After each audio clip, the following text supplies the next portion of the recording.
So, ayun guys, kasama ko ulit ngayon si the best kuya from Hello Lanao. guys, namamasyal kami. Naghahanap kami ngayon na mapupuntahan somewhere Down the road. down the road. Kantay. Dito kami nga pala ngayon sa Dahilayan.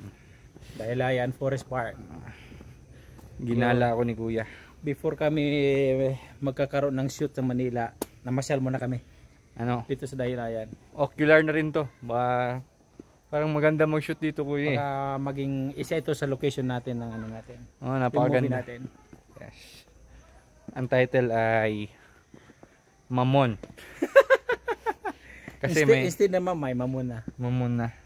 Yes, yes. Yeah. Napakaganda dito. Sobrang ganda. Nagsama ang mga baliw. Nagsama kami ang mga alamat Gwapo. ng gwapo.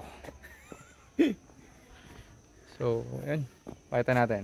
Hello. Ayan, tingnan guys. Ang ganda ng Dahilayan guys. Dahilayan Forest. One of the best. Nakaka-proud maging Pilipino. So, kita-kits sa susunod na kabanata. Goodbye. Ina na din ha?